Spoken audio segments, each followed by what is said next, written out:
अस्सलाम वालेकुम एवरीवन, कैसे हैं आप सब लोग। Welcome back to my channel. आज का व्लॉग हम एक खूबसूरत सुबह के साथ शुरू करेंगे। बच्चे अभी तक सो रहे हैं और हानू को मैं उसकी दादू के पास लेटा आई थी क्योंकि वो उठ जाते हैं किसी भी टाइम और अगर उसे कोई नज़र ना आए ना अपने पास तो वो डर जाता है और फिर बहुत ज़्यादा रोता है, ज़िद करना शुरू कर देता है। तो यहाँ पर हम हल्का सा मॉर्निंग का जो एक टच अप होता है वो करेंगे। ये डिओडोरेंट जो है ये मेरा मस्ट है, मैं इसको ज़रूर इस्तेमाल करती हूँ।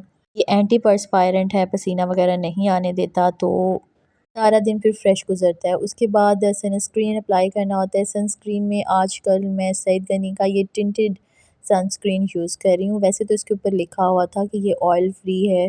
अब इसका जो है ना वो कलर देखें, बीबी क्रीम जैसे ही कलर जो है ना वो इसका है, लाइट सा।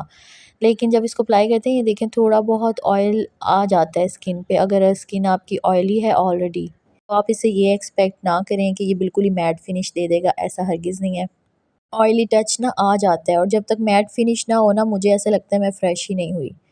फिर जब ये ख़त्म हो जाएगा तो उसके बाद जो है ना मैं दोबारा से अपना जैन फॉर्म का स्पेक्ट्रा मैक्स जो सन ब्लॉक है ना वो ले आऊँगी क्योंकि वो मेरी स्किन को ज़्यादा सूट करता है। अच्छा, यहाँ पे ना कुछ फ्रूट्स थे घर में, तो मैं क्या करती हूँ कि मॉर्निंग टाइम में ना जो फ्रूट्स वगैरह होते हैं जितने भी उन सबको कट कर लेती हूँ छोटा-छोटा सा और एक फ्रूट सैलेड सा बना लेती हूँ और फिर ठंडा होने के लिए फ्रिज में रख देती हूँ। तो नाश्ता वगैरह करने के बाद जब 11-12 आप कह लें, जब वो होता है टाइम 11-12 का, तो उस टाइम में जो है ना वो मैं सैलेड ही लेती हूँ। तो जो भी मेरे पास सीज़नल फ्रूट्स अवेलेबल होते हैं, अभी मेरे पास घर में अनार था, सेब थे और केले थे, तो उनको ही मैंने जो है ना वो कट करके फ्रूट सैलेड का ये बाउल तैयार कर लिया। हमारे घर फ्रूट सब बहुत ही शौक़ से खाते हैं। इवन मेरी जो मदर इन लॉ हैं, वो तो ये बिलीव करती हैं कि आप खाना छोड़ दो, रोटी खाना छोड़ दो, चावल खाना छोड़ दो, लेकिन जो फ्रूट्स हैं ना वो डेली ज़रूर लिया करें। मैं जब से शादी करके इस घर में आई हूँ ना, कोई एक सिंगल डे भी ऐसा नहीं गया कि जब घर में फ्रूट्स की अवेलेबिलिटी ना हो। अल्हम्दुलिल्लाह, अल्लाह ताला सबके घरों में जी दस्तरख़्वान वसी रखें। और इसमें ये नहीं होता कि कोई स्पेसिफ़िक टाइप के फ्रूट्स ही होंगे। जो भी सीज़नल फ्रूट्स हैं, चाहे डेली का एक एप्पल ही ले लें, लेकिन फ्रूट्स को अपनी डाइट में ना ज़रूर शामिल करना चाहिए। अच्छा, यहाँ पे ना ये मैं ड्रेसिंग बनाती होती हूँ बड़ी मज़े की फ्रूट सैलेड की, कि लीमू ले लेती हूँ 2-3 और उसमें जो है ना चाट मसाला मिक्स कर लेती हूँ, थोड़ा-सा काला नमक डालती हूँ, थोड़ी-सी चीनी भी डाल देती हूँ फ्लेवर के लिए और उसको मिक्स करके अच्छी तरह से ना, तो उसमें 1 चम्मच जो है वो हनी का ऐड कर लेती हूँ। तो ये इतनी मज़े की ड्रेसिंग बन जाती है ना, चटपटी सी। तो अगर नहीं भी खाने को दिल कर रहा होता है ना बोरिंग-बोरिंग फ्रूट्स, तो फिर इस ड्रेसिंग की वजह से जो है ना वो खा लेते हैं।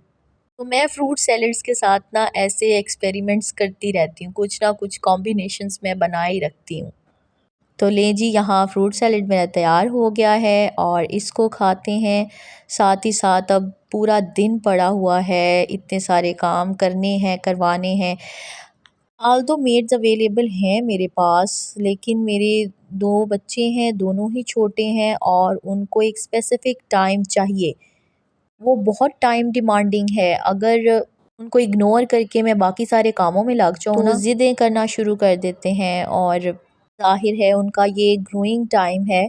मुझे उनकी इमोशनल हेल्थ का भी बहुत ख़्याल रखना पड़ता है। बच्चे सिर्फ़ जो हैं वो परवरिश ही नहीं चाह रहे होते कि आप उनको खाने-पिलाने के लिए अच्छा सब कुछ कर दें, आपको उनकी मेंटल हेल्थ का भी ख़्याल रखना पड़ता है। ये जो है ये हमारा लीमू का पौधा है और अक्सर मैं मॉर्निंग में जाके जो है ना जो लीमू नीचे गिरे हुए होते हैं वो सारे मैं इकट्ठे करके ले आती हूँ और किचन में रख लेती हूँ और ये ऐसी सैलेड्स वगैरह में डिफ़रेंट खानों में जो है ना बनाते टाइम ये यूज़ हो जाते हैं। अल्लाह ताला का रिज़्क है जी, कुछ भी ज़ाया नहीं होना चाहिए। पिछले दिनों आपको मैं बताऊँ मार्केट से लीमू मिल ही नहीं रहे थे। डेली मैंने कहना और मुझे यही आंसर मिलना कि कहीं है ही नहीं। मतलब इतनी शॉर्टेज हुई हुई थी ना, तो अब मुझे ये घर की चीज़ की इतनी कदर हो गई है ना, मैं कहती हूँ कि एक लीमू भी मैं ज़ाया ना करूँ। अच्छा, यहाँ पर देखें ये हमारे घर में बिल्ली है एक रहती और उसने ये 3 बच्चे दिए हैं अपने छोटे-छोटे से। ये कल ही पैदा हुए हैं और यहाँ पर खेल रहे थे लॉन में। माशाल्लाह ये बहुत एक्टिव है। अच्छा, ये जो बिल्ली है ना, ये इसकी जो मदर थी वो भी हमारे घर में यहाँ पे रहती थी। हम डेली उसको दूध शूध डालते थे और फिर आगे उसने 3 बच्चे दिए, जिसमें से एक ये है, ये जो इनकी मदर है। बाकी के 2 बच्चे पता नहीं कहाँ चले गए, लेकिन ये एक यहीं पे रह गई और माशाल्लाह अब इसने भी आगे बच्चे दिए हैं। हमारे घर में इनकी जो है ना वो दूसरी नस्ल चल रही है। दोपहर का खाना यहाँ पे बनाने लगे थे, तो आज घर वालों ने फरमाइश की कि दाल चावल बने, तो मैंने कहा कि मैं ख़ुद ही जो है ना वो दाल बनाऊँगी। वैसे मेरी जो मामा है ना वो इस तरह से दाल नहीं बनाती थी। वो सब कुछ अंदर ही डाल के ना, दाल और उसमें सारे मसाले वग़ैरह डाल के, तो उसको ऊपर जो है वो पकने के लिए रख देती थी। लेकिन मेरे ससुराल में इस तरह से नहीं खाया जाता।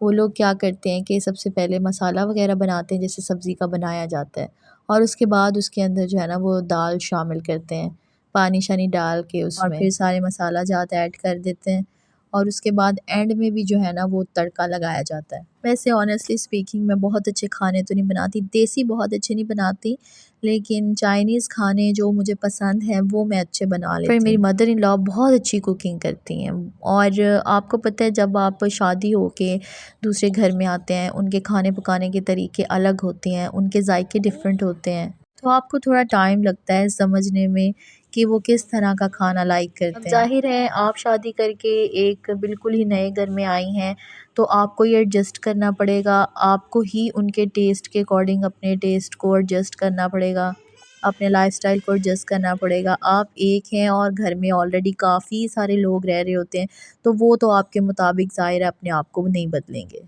तो औरत की सिर्फ शादी नहीं होती, उसकी एक तरह से पूरी लाइफ चेंज हो जाती है, उसका घर चेंज हो जाता है, उसके रिश्ते बदल जाते हैं।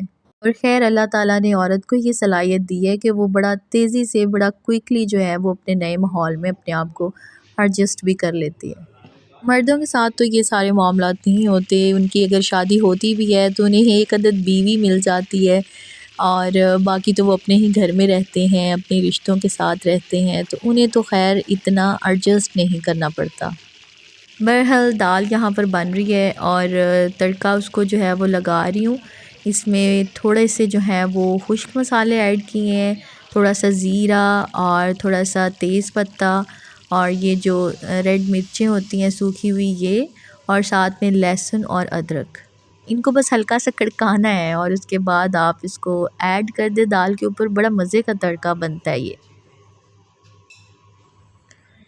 अच्छा, दोपहर के टाइम जब बच्चे सोए हुए होते हैं ना, तो असर की नमाज से पहले मैं ये कोशिश करती हूँ कि डेली जो है वो कुरान की 1 या 2 आयत की तर्जुमा के साथ तफसीर पढूँ। ये कुरान जो है ये मुझे तोहफ़े में मिला था।